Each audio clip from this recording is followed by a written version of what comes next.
জন্মের পূর্বে বাবা মা মেয়ের নাম ঠিক করে ফেলেছিলেন আলো। ঘর আলো করে রাখবে সে, কিন্তু সেই কন্যাই তাদের জীবনে আধার হয়ে আসবে তা তারা ভাবেনি কল্পনায়। এক ভরা অমাবস্যার রাতে জন্ম নিল মেয়েটি।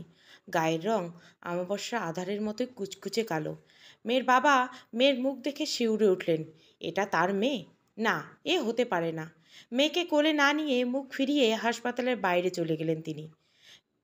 বিজয় মজুমদার পেশায় একজন আইনজীবী, আর ওনার স্ত্রী তনিমা মজুমদার একজন গৃহিণী। 2 বছর আগে তাদের বিয়ে হয়েছিল।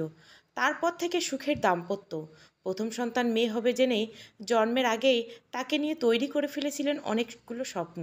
মেয়ের নাম ঠিক করে সেই নাম খোদাই করে বিভিন্ন শখের জিনিসপত্র পর্যন্ত বানিয়ে ফেলেছিলেন তারা। কিন্তু এ কী হয়ে গেল তাদের সাথে? এটা তো হওয়ার কথা ছিল না। তনিমার গায়ের রং দুধে হালতা আর বিজয় মোটামুটি ফর্সা। তাহলে তাদের মেয়ে কি করে এত কালো হতে পারে? এ নিয়ে অনেকক্ষণ ধরে কথাবার্তা বলেই যাচ্ছে তনিমার শাশুড়ি। যে তনিমাকে উনি গতকাল পর্যন্ত অনেক যত্ন করেছেন, আজ তার দিকে চাইছেন তীক্ষ্ণ চোখে। ওনার মনে সন্দেহের বীজ বুনতে শুরু হয়েছে। এ বাচ্চা আসলে কি বিজয়ের নাকি? শাশুড়ির কথা শুনে তনিমা ফুঁপিয়ে ফুঁপিয়ে কাঁদছে। মেয়ের মুখে এখনও দেখেনি, দেখার সাহসও করতে পারছে না। কিন্তু মায়ের মন সন্তানকে কাছে না টেনে কতক্ষণ থাকবে? অবশেষে কাঁদো কাঁদো গলায় শাশুড়িকেও বললেন, ওকে আমার কাছে একটু দেন না মা। শাশুড়ি মায়ের বিদ্যুৎ ভঙ্গিমায় বাচ্চা এনে তনিমার কাছে দিতে দিতে বললেন, দেখো কেমন মেয়ে জন্ম দিয়েছিল। মেয়ের দিকে তাকিয়ে জোরে কেঁদে উঠল তনিমা। এ কি দেখছে সে? এত কালো কিভাবে হলো তার মেয়ে? এরকম কালো বাচ্চা কখনো দেখেনি সে। বাচ্চাটি মায়ের সাথে সাথে জোরে কাঁদতে শুরু করলো। 4 দিন পর মেয়েকে নিয়ে বাসায় ফিরল তনিমা। বাচ্চাকে দেখার জন্য প্রতিবেশী আত্মীয় স্বজনরা আসতে চাইলেও তনিমার শাশুড়ি কাউকে বাচ্চা দেখতে দিলেন না। বলে দিলেন বাচ্চা অসুস্থ। ডাক্তার বলেছে 1 মাস যাতে বাচ্চাকে বাইরের ধুলো, ময়লা, রোগ জীবাণু সব কিছু থেকে দূরে রাখা হয়। আর বাচ্চার আশেপাশে বেশি লোক সমাবেশ না করা হয়। তারপর সুস্থ হয়ে গেলে সবাই দেখতে আসবেন। তনিমার শাশুড়ির কথায় বাচ্চা দেখতে চাওয়া বাদ দিলেও অন্য অন্যদের মধ্যে কৌতূহল বেড়ে গেল। কি এমন রোগ হলো যে বাচ্চাকে দেখা যাবে না? বাঙালি মাত্রই সমালোচনা প্রেমী।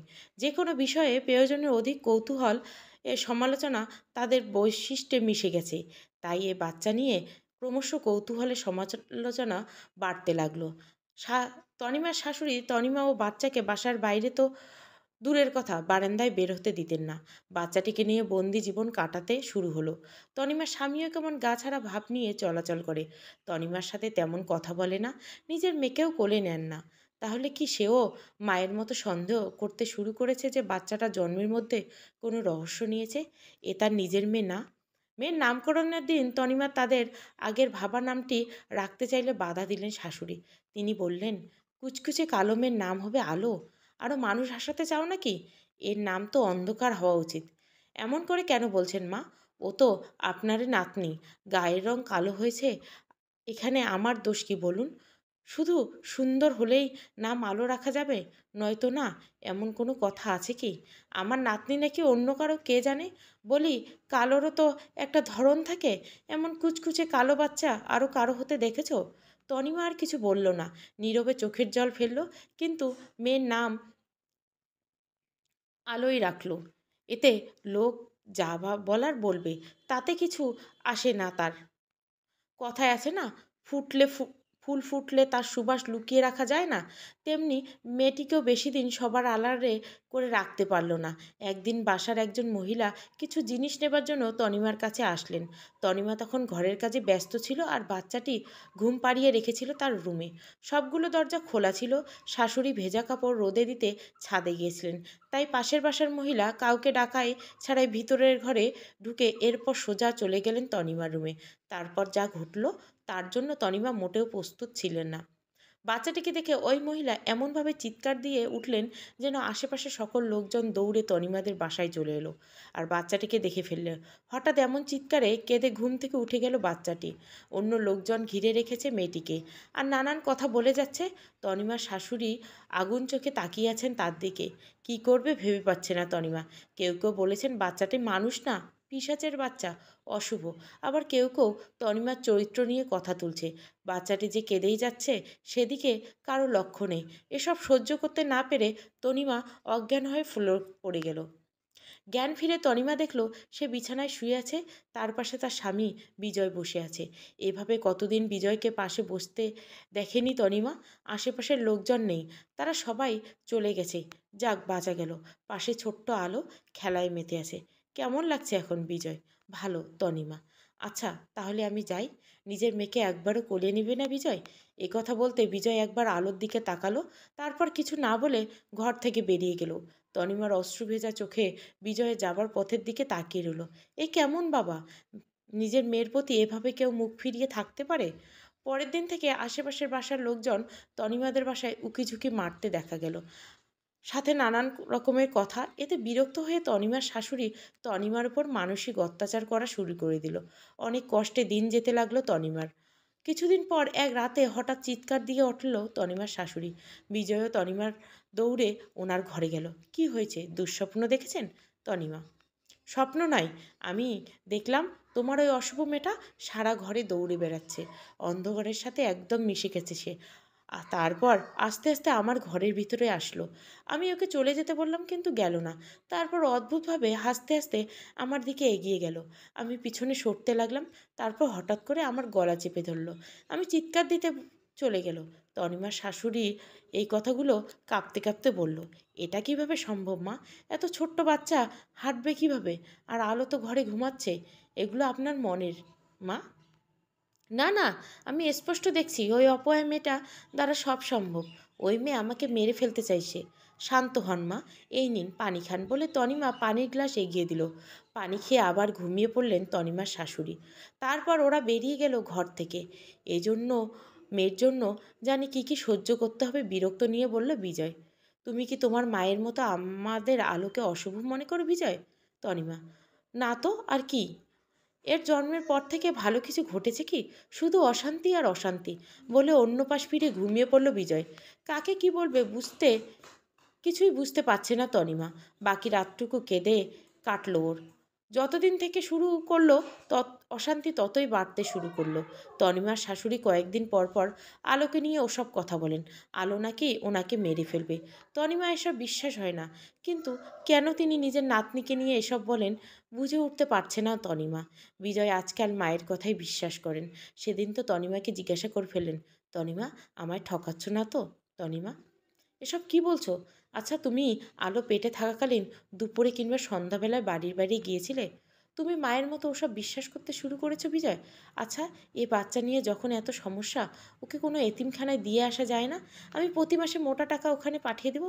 ছি বিজয়, এই কথা বলতে তোমার বিবেক বাঁধলো না? ভালো লাগছে না আমার এই অশান্তি। আমি নিতে পারছি না ওকে। পরের দিন রাতের বেলা আবার তনিমা শাশুড়ি চিৎকার দিয়ে জেগে উঠল। ওরা ছুটে গেল ওনার ঘরে। কি হয়েছে মা? বিজয়: কী আর হবে, যা হবার তাই হয়েছে। আমি থাকবো না এই বাসায়, আর থাকবো না। ও আমাকে মেরে ফেলবে। কি বলেন এসব মা? আলো তো আপনার নাতনি, ও কেন আপনাকে মারতে চাইবে? তনিমা: না না, কেউ না।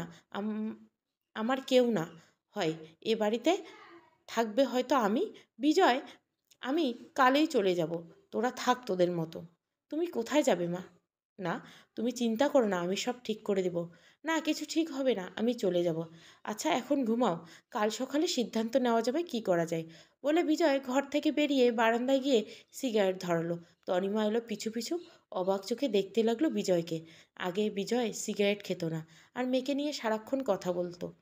আর আজ গায়ের রঙের জন্য মেয়েকে কোলে নিতে চায় না বিজয়। উল্টে নিজের মেয়েকে এতিমখানায় দিতে চায়। এ সব কিছুর পেছনে আরও বড় অবদান রেখেছে পাড়া প্রতিবেশীরা। তারা প্রতিনিয়ত আলোকে নিয়ে উল্টোপাল্টা কথা বলে। সত্যি, মানুষ বড় অদ্ভুত প্রাণী। তারা নিজের সুখ অন্যের কথার উপর ছেড়ে দিয়ে বেশিরভাগ ক্ষেত্রে সব কিছু আগে ভাবে লোকে কি বলবে, এই একটি কথার জন্য নিজের আপনজনদের মনের অবস্থা একেবারে ভেবে দেখার সময় হয় না। কি সিদ্ধান্ত নেবার কথা বললে তুমি মাকে?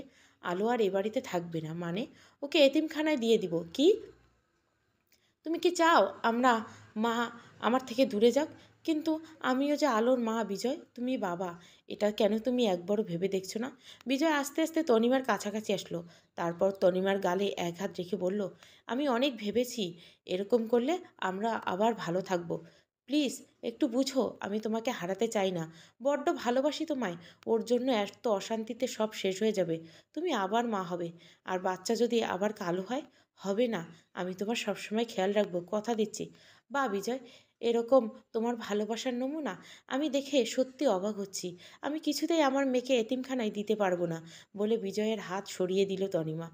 তার মানে আমাকে তোমার চাই না, তাই তো? তোমাকে চাইবো না কেন? তুমি আমার স্বামী। তোমাকে যে কোনো একজনকে বেছে নিতে হবে তনিমা। হয় আমি, নয়তো তোমার বাচ্চা। কি? যা বললাম তাই। ভালো করে ভেবে দেখো তোমার কাকে বেশি প্রয়োজন। যদি আমাকে চাও, বাচ্চাকে এতিমখানায় দিয়ে দিতে হবে, নয়তো ওকে নিয়ে চলে যাও এখান থেকে। কিছু বলার ভাষা খুঁজে পেল না তনিমা। অবাক চোখে তাকিয়ে রইল বিজয়ের দিকে। এই কি তার সেই কাছের মানুষটা যে পাগলের মতো ভালোবাসতো তাকে? রান্নাবান্না শেষ করে কাপড় চোপড় গোছাতে গোছাতে দুপুর 12টা বেজে গেল। এদিকে জল অনবরত পড়েই যাচ্ছে তনিমার চোখে। এটাই হয়তো এবারই তার শেষ কান্না। আচ্ছা, বিজয় কি সত্যি সত্যি ওদের ছাড়া থাকতে পারবে? হয়তো দুদিন পর ঠিকই আবার ফেরত আনতে চাইবে। কিন্তু যদি এমনটা না হয় তাহলে? এসব কথাই ঘুরপাক খাচ্ছে তনিমার মাথায়। যাই হোক, নিজের মেয়েকে একা ছাড়তে পারবে না কখনো সে। 12টা 30 মিনিট গাড়ি চলে আসলো। সকালে তনিমা যখন তার সিদ্ধান্ত জানিয়েছিল, তারপর থেকে বিজয় আর কোনো কথা বলেনি তনিমার সাথে। সোজা বলে দিয়েছিল, আমার কথা যখন মানতে পারবে না, চলে যাও বাবার বাড়িতে। আমার কাছে আমার মা ইম্পর্টেন্ট। সকাল থেকে শাশুড়ির মন বেশ ভালো বোঝা যাচ্ছে। যাক, অবশেষে ওনার ইচ্ছে পূরণ হয়েছে। আর কেউ ওনাকে জ্বালাবে না। কিন্তু উনি এতদিন আলোর সম্পর্কে যা যা বলে এসেছেন, তা কি সত্যি, নাকি আমাদের তাড়ানোর একটা ফন্দি মাত্র? ঘর থেকে বাইরে পা রাখতে শরীর কেঁপে উঠল তনিমার। চোখ বুলাতে লাগতো চারপাশটায়। এতদিন ধরে তিলে তিলে গড়ে তোলা তার সাজানো সংসার নিমেষে পর হয়ে যাবে। যত পা সামনে এগোচ্ছে ততই শরীর অবশ হয়ে আসছিল। বসার সামনে এক পাশে ফুলের বাগান, অন্য পাশে সবজি। সব ফুল গাছেই তনিমার নিজে হাতে লাগানো। বাগানের মাঝখানে একটি বসার জায়গা আছে। জায়গাটা বেশ পছন্দের বিজয়ে। প্রায় দিনে সকালে পত্রিকা হাতে এখানে এসে বসতো, আর তনিমাকে এখানে এনে চা দিতে হতো বিজয়কে। চা নিয়ে আবার সময় বিজয় হেসে হেসে বলতো, অসংখ্য ধন্যবাদ তোমার হে প্রিয়তমা, আমাকে এত সুন্দর একটা পরিবেশ উপহার দেওয়ার জন্য। সেই দিনগুলো আজ শুধু স্মৃতির এক ঝরাপাতা। নিজের মনকে শক্ত করে গড়িয়ে উঠলেও বসলো তনিমা। বিজয় এবার ঘর থেকে বাইরে আসতে দেখা গেল।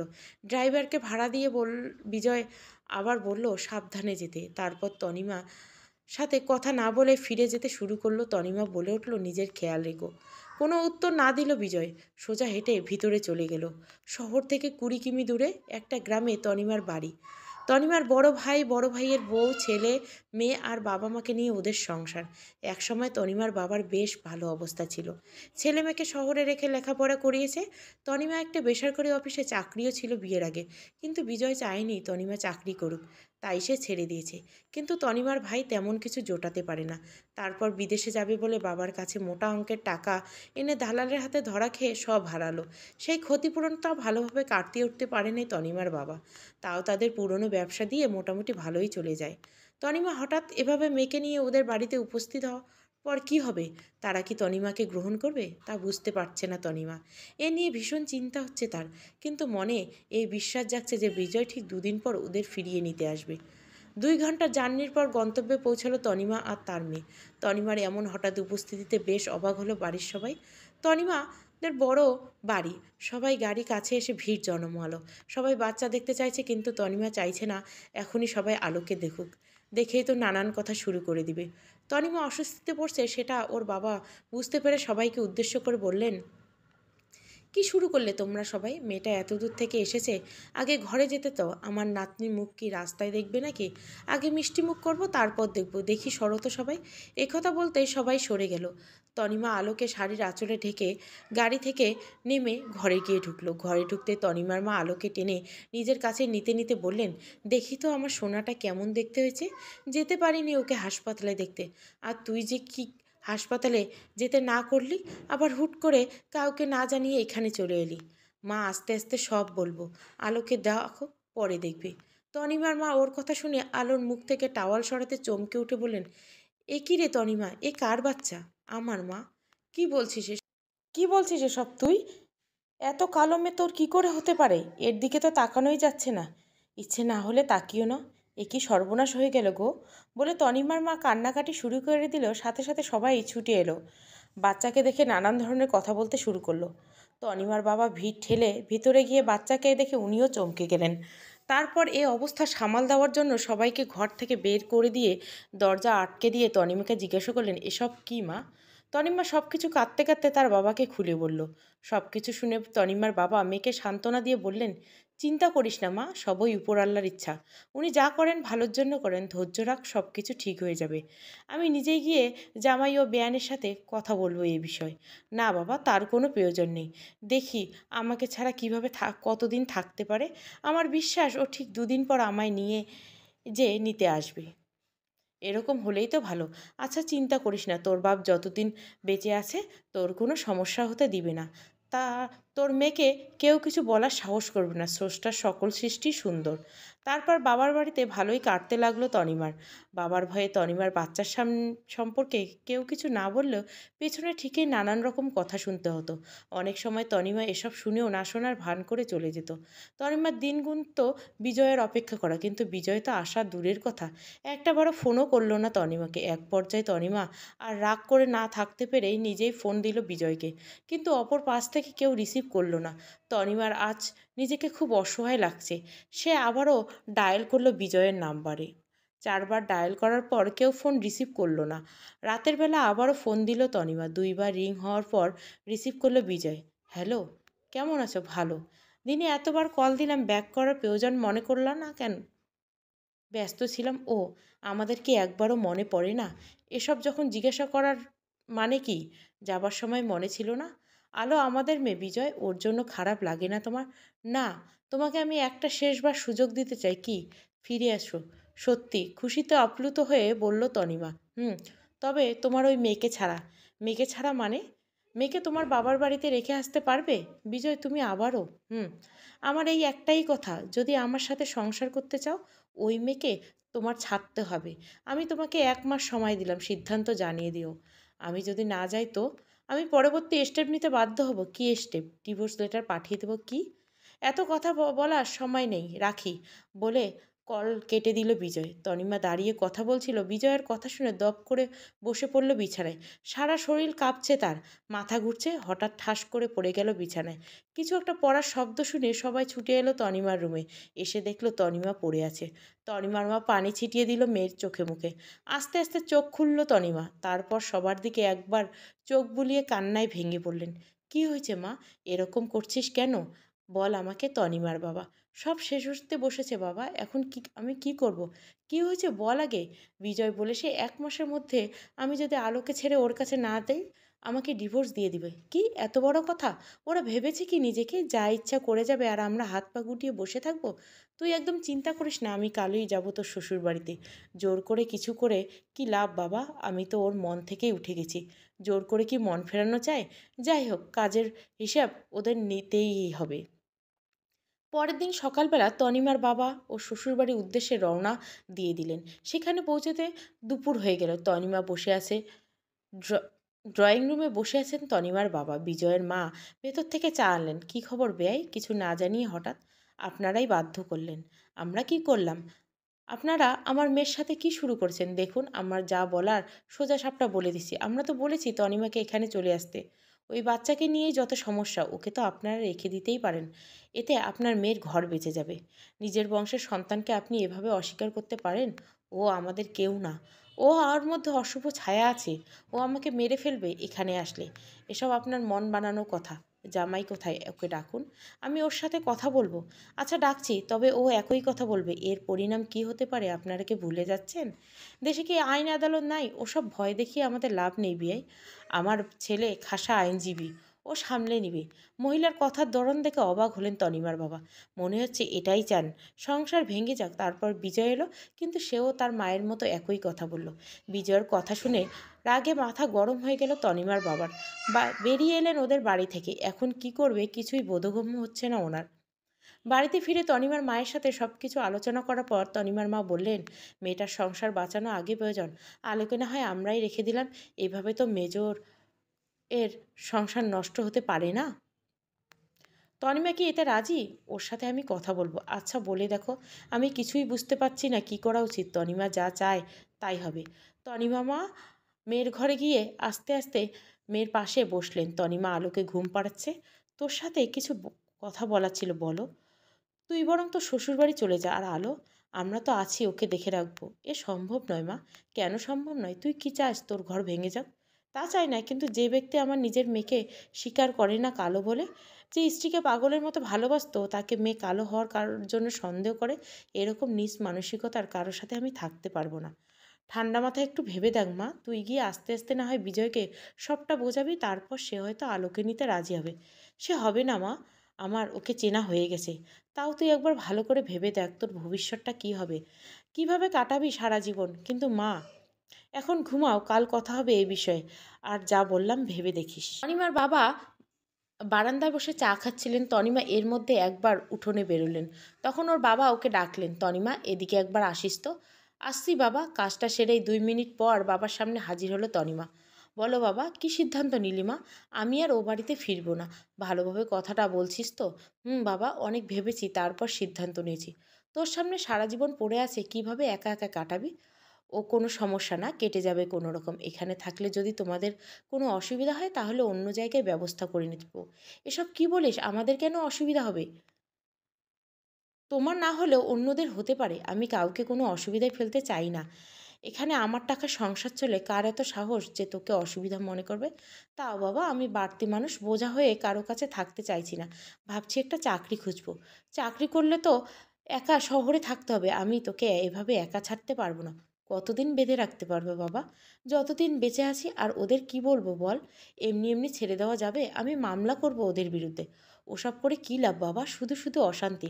বাদ দাও, যে যার যেভাবে ইচ্ছে সেভাবে থাকতে দাও। আমার কোনো কারো প্রতি অভিযোগ নেই, তবে একটা চাওয়া আছে। আমি আগে ও বাড়ির ডিভোর্স লেটার পাঠাতে চাই ওখান থেকে আসার আগে। আচ্ছা, তুই যা চাইবি তাই হবে। তবে সুযোগ পেলে আমি ওদের উচ্চশিক্ষা দিয়েই ছাড়বো। 7 দিন পর অফিস থেকে ফিরে টেবিল বিজয় টেবিলের উপর দেখতে পেল একটা খাম। তার মাকে ডেকে জিজ্ঞাসা করলে, এ কিসের খাম? জানি না, একজন এসে দিয়ে গেল, খুব জরুরি নাকি। তোকে দিতে বলেছে, তাই তোর টেবিলে রাখলাম। ও, কি আছে এর মধ্যে? এই ভেবে খামটা খুলল বিজয়। তারপর কাগজগুলো পড়ে বেশ ঝটকা খেলো। কাগজগুলোর দিকে তাকিয়ে রইল নির্বাক হয়ে। এর মধ্যে তার মা রুমে প্রবেশ করলেন। কী রে, কী হলো? কিসের কাগজ এটা? Divorce letter. ও, বুঝেছি, তুই তনিমাকে পাঠাবি তো? পাঠিয়ে দে বাবা। ঝামেলা যত তাড়াতাড়ি শেষ হবে তত মঙ্গল। তনিমা আমাকে পাঠিয়েছে মা। কি দেখেছিস মেয়েটার কাণ্ড? বলি, এত দেমাগী মেয়ের দ্বারা ঘর সংসার হয়? কি সাহস দেখো, নিজের স্বামীকে ডিভোর্স লেটার পাঠায়। নিশ্চয় অন্য কিছু আছে এর পিছনে। কারোর সাথে কিছু না থাকলে, কেউ সহানুভূতি না দেখালে এত সাহস মেয়ের কিভাবে হয়? যাক, বাঁচা গেল। আমরা কিছু করতে গেলে যদি মামলা দিতে দিত, তাতে আরও টাকা পয়সা দিতে হতো। তুই একদম চিন্তা করিস না, আমি তোকে খুব ভালো সুন্দরী মেয়ে দেখে আবার বিয়ে দিব। বিজয় এখনও চুপচাপ বসে আছে। রাগে দুঃখে ভেতর ফেটে যাচ্ছে তার। কিন্তু কোনটা বেশি হচ্ছে তা বুঝতে পারছে না। এভাবে ডিভোর্স লেটার পাঠিয়ে তনিমা তাকে অপমান করলো। এটা তার ইগোতে লেগেছে। তাই এই রাগ ও ইগোর কাছে দুঃখ সেটা তুচ্ছ বিষয়। হয়তো মা যা বলছেন তাই ঠিক, নয়তো এত সাহস পেলো কোথায়? এরকম ছেলেমেয়ের জন্য কষ্ট পাওয়ার কোনো মানেই হয় না। আর যদি কখনো ওর মুখ দেখতে না হয় তাতেই মঙ্গল। 5 বছর পর সকালবেলা ঘুম থেকে উঠে তনিমা দেখতে পেল আলো পাশে নেই। মেয়েটা কোথায় গেল? আলো, এই আলো, কোথায় গেলি সকাল সকাল? ডাকতে ডাকতে ঘর থেকে বেরিয়ে এলো তনিমা। তারপর যে দৃশ্য দেখে তাতে তার চোখ জুড়িয়ে গেল। শরৎকাল চলছে। তনিমাদের উঠোনের একপাশে একটা বড় শিউলি গাছ। সকালবেলা শিউলি ফুল ছেয়ে যায় সারা উঠোন। এই গাছটা তনিমার হাতে লাগানো। ছোটবেলা থেকে ফুল বাগানের প্রতি খুব ঝোঁক ছিল তনিমার। তাই সব সময় এটা ওটা ফুল গাছ লাগাতো। আলো খুব ফুলের প্রতি ভালোবাসা। ছোট্ট আলো শরতের এই সুন্দর সকালে মাটিতে বসে শিউলি কুড়াচ্ছে আর নিজের জামার মধ্যে দিচ্ছে। দেখতে দেখতে অনেকগুলো ফুল কুড়ানো হয়ে গেল, আর জায়গা হলো না আলোর জামায়। এবার সে উঠে ঘরের দিকে এগোলো। এগুলো দিয়ে কি করবি আলো? আমি ঘর সাজাবো মা। সকাল সকাল না বলে কোথায় বেরোতে বলেছিলাম না তোকে? তুমি তো ঘুমিয়েছিলে, কিভাবে বলবো? আর কখনো এভাবে একা বেরোবি না। আচ্ছা, মন খারাপ করে বলল আলো। যা, হাত মুখ ধুয়ে আয়, আমি নাস্তার ব্যবস্থা করে দিচ্ছি। সকালে নাস্তা করে আলো ঘর থেকে বেরিয়ে পড়ল। আলোর এত বারমুখী হওয়াটা ভালো লাগে না তনিমার কাছে। হাতে গোনা কয়েকজন মানুষ ছাড়া কেউ আলোকে সহজ চোখে দেখে না। নানান রকমের কথা বলে আলোকে ইঙ্গিত করে। ছোট আলো তো কিছুই বোঝে না। তনিমা এসব সহ্য করতে অনেক কষ্ট হয়। তনিমা এখন গ্রামের স্কুলে শিক্ষকতা করে। নিজের মেয়ের বেশিরভাগ খরচ নিজেই চালায়। বাবার অনেক বয়স হয়েছে, আজকাল বিছানায় বেশি পড়ে থাকেন, নানান রোগ বাসা বেঁধেছে। তনিমার ভাই এখন সব কিছু দেখাশোনা করেন। ভাইয়ের বউ খুব একটা ভালো ব্যবহার করে না তনিমার সাথে। দুদিন পর যখন বাবা থাকবেন না তখন যে কি হবে এই নিয়ে চিন্তা তনিমার। আস্তে আস্তে আলো আর একটু বড় হলো। এখন সে স্কুলে যায়। পড়ালেখায় তার বেশ ভালো মনোযোগ। তবে ওর আর একটা কাজের প্রতি ঝোঁক আছে, সেটা হলো আঁকাআঁকি। যেখানে সেখানে সে হাতের সামনে যা কিছু পায় তা দিয়ে আঁকাআঁকি শুরু করে দেয়। তার জন্য প্রায় বকা খেতে হয় ওর। ছোট্ট আলোকে প্রকৃতি অনেক ভালোবাসে। ঘরে তার মন টেকে না। সারাদিন বনে বাতারে ছোটাছুটি, গাছে চড়া, বিনের শাপলা তোলা, বনের ফুল সংগ্রহ করা ইত্যাদি কাজে মেতে ওঠে। এ নিয়ে লোকের কথা শেষ নয়। নিশ্চয় এর মধ্যে কোনো খারাপ ছায়া আছে। তা না হলে মেয়ে ছেলে দিন দুপুরে না মেনে এভাবে চলতে পারে নাকি? তনিমা কিছু না বলে মুখ বুজে সয়ে যায় শুধু। মাঝে মাঝে রাগে দুঃখে মেয়েকে খুব মারে। তাও আলোর এই স্বভাব আর বদলায় না। এদিকে ক্লাসের স্যার জিজ্ঞাসা করতে শুরু করলো, তোমরা বড় হয়ে কি হতে চাও? প্রায় সবার উত্তর ছিল তারা ডাক্তার। এবার আলোর পালা। আলো, তুমি কি হতে চাও? আমি আর্টিস্ট হতে চাই স্যার। আর্টিস্ট আবার কি? ওই যে যারা ছবি আঁকে। ও, এটা আর্টিস্ট নয়, আর্টিস্ট হবে। ও যা বুঝেছি, আর্টিস্ট। সবাই হেসে উঠল আলোর কথা শুনে। তুমি ছবি আঁকো? জি স্যার। আচ্ছা, কালকে আমাকে তোমার ড্রয়িং খাতা এনে দেখাও তো। আমার তো কোনো খাতা নেই স্যার। তাহলে কিসে আঁকো? মাটিতে, নদীর তীরে, দেওয়ালে আঁকি। বই আর স্কুল খাতা আঁকলে মা বকে। বুঝেছি, তোমার মাকে বলো ড্রয়িং খাতা ও রং পেন্সিল কিনে দিতে। তাহলে আর তোমায় যেখানে সেখানে ছবি আঁকতে হবে না। ওসব কোথায় পাওয়া যায় স্যার? বাজারে কিনলেই পাওয়া যায়। সত্যি? আমি আজই মাকে গিয়ে বলবো আমাকে কিনে দিতে। বিকালবেলা আলো বায়না ধরলো তাকে রং পেন্সিল আর খাতা কিনে দিতে। স্যার বলেছেন কালকে ছবি এঁকে নিয়ে যেতে। তনিমা প্রথমে না করলেও শেষ পর্যন্ত মেয়ের বায়নার কাছে হার মানতে হলো। ভাইকে বলল রং পেন্সিল আর ড্রয়িং খাতা আনিয়ে দিল আলোকে। এসব পেয়ে আলো এত খুশি হলো তা ভাষায় প্রকাশ করার মতো নয়। যেন ৭ রাজার ধন পেয়েছে সে। সন্ধ্যা পার হলো, আলো আঁকতে বসে গেল। তনিমা এ দেখে রেগে গেল। এসব এনে দিয়েছি বলে শুধু লেখাপড়া বাদ দিয়ে শুধু এসব নিয়ে পড়ে থাকবে নাকি? পড়তে বসো, ওসব পরে হবে। লক্ষ্মী মা, শুধু আজকে রাতটা আঁকি, কালকে স্যারকে দেখাতে হবে। আচ্ছা ঠিক আছে, কিন্তু কাল থেকে যেন সব কিছু ঠিকঠাক দেখি। আচ্ছা। সারাদিন অক্লান্ত পরিশ্রম করতে হয় তনিমাকে। সকালবেলা ভাইয়ের বউকে রান্নাবান্নায় সাহায্য করে স্কুলে যেতে হয়।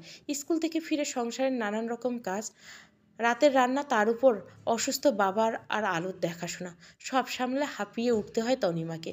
মেয়েটাকে ঠিকমতো পড়া দেখার সময়টুকু হয়ে ওঠে না তার। পরের সংসারে থাকলে সবার মন জুগিয়ে চলতে হয়, এই তার মায়ের উক্তি। তনিমা তা কষ্ট করে মেনে চলে। কি লাভ শুধু শুধু অশান্তি বাড়িয়ে? এখন শুধু একটাই চাওয়া, মেয়েটা যাতে মানুষের মতো মানুষ হয়।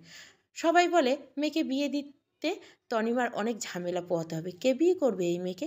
কি জানি সারা রকম জীবন এরকম না থেকে যায়। এসব শুনে বুক ফেটে যায় তনিমার।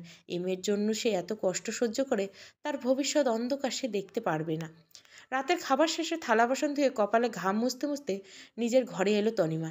এসে দেখলো আলো বিছানার উপর ছবি আঁকতে মগ্ন। আলো, এখন ঘুমাসনি? একটু বাকি ছিল মা, এই তো শেষ। রাত অনেক হয়েছে, এসব রেখে তাড়াতাড়ি শুয়ে পড়। তুমি দেখবে মা আমি কি এঁকেছি। আমার ওসব দেখে কাজ নেই, যা রেখে আয়। মায়ের কথা শুনে মুখ ভার হয়ে গেল আলোর। মন খারাপ ভাব নিয়ে সব কিছু গোছানো শুরু করলো। তনিমার মায়া হলো মেয়ের এরূপ অভিমান দেখে। আচ্ছা দেখি কি এঁকেছিস বলে বিছানায় গিয়ে বসলো তনিমা। আলো অতি উৎসাহের সাথে খাতাটা এগিয়ে দিল মায়ের দিকে। খাতার খুলে প্রথম ছবির দিকে তাকাতে অবাক হলো। একটি ছোট্ট পুকুর, সেখানে অনেক শাপলা ফুটে আছে। একটা ছোট্ট মেয়ে শাপলাগুলো তোলার চেষ্টা করছে। মেয়েটা ডান দিকে পাশে সাপ ফনা মেলে বসে আছে, সেদিকে তার কোনো লক্ষ্য নেই। এই দৃশ্য এঁকেছে আলো। এমনভাবে এঁকেছে যেন প্রাণবন্ত এক দৃশ্য। কিন্তু এরকম আঁকাও শিখলো কোথায়? আর এই থিমটা ওর মাথা কোথা থেকে আসলো? ও তো নিজেও বিলে শাপলা তুলতে যায়। তাহলে কি এটা তার সাথেই ঘটেছে? ভয়ে বুক কেঁপে উঠল তনিমার। আলো, এরকম আঁকা তোকে কে শেখালো? কেউ না মা, এসব তোর মাথায় এলো কিভাবে? এমনি। সত্যি করে বল, তুই তো বিলে যাস, এরকম হয়েছে কি কখনো? না মানে? না মানে আবার কি? একদিন হয়েছিল। কি? তারপর কি হলো? আমি তাকাতে সাপ দেখতে পেয়ে ভয় পেয়ে গেছিলাম। তারপর আস্তে আস্তে সাপের সামনে থেকে পেছনে সরে আসি। সাপ একই জায়গায় দাঁড়িয়েছিল।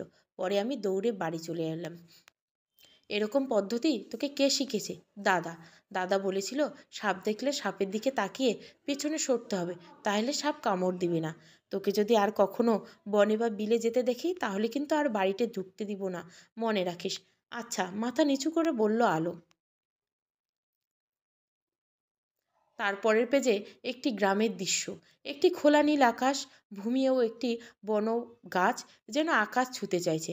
গাছের নিচে ঘরবাড়ি, বাড়ির সামনে বিস্তৃত ফসলের মাঠ, বাড়ির পাশ দিয়ে বয়ে গেছে নদী, নদী ভাসছে একটি নৌকা।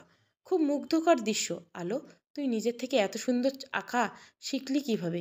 আমি টিভিতে একটি ড্রয়িংয়ের অনুষ্ঠান দেখি মা, ওখানে সব কিছু আঁকা শিখেছি, বাকিটা নিজে আঁকতে আঁকতে। আমায় ড্রয়িং শেখাবে মা? আমি এসব পারি না। তাহলে যে পারে তার কাছে শেখাও। এ গ্রামে কেউ জানে না। ও, মন খারাপ করে ফেললো আলো। তারপর ছবি দেখে থমকে গেল তনিমা। এঁকে এঁকেছে একটা পরিবার, একজন পুরুষ আর একজন মহিলা দাঁড়িয়ে আছে, তাদের মাঝখানে তাদের হাত ধরে আছে ছোট্ট মেয়ে। এ ছবি আবেগে ভরে গেল তনিমার মন। মা, এই ছবিটার মতো আমরা নই কেন? আমার বাবা কোথায়? বলে উঠল আলো। মেয়ের কথা শুনে আর চোখের জল আটকে রাখতে পারল না তনিমা। কি জবাব দেবে মেয়েকে? আলো যখন জানতে পারবে ওকে ওর বাবা অস্বীকার করেছে, তখন কেমন লাগবে? বিজয় হয়তো এতদিন আরেকটা বিয়ে করে সুখে সংসার করেছে, আমাদের কথা তার মনে নেই। চলবে। আলো আধার গল্পটা ভালো লাগলে অবশ্যই লাইক, শেয়ার এবং সাবস্ক্রাইব করবেন। Thank you for watching.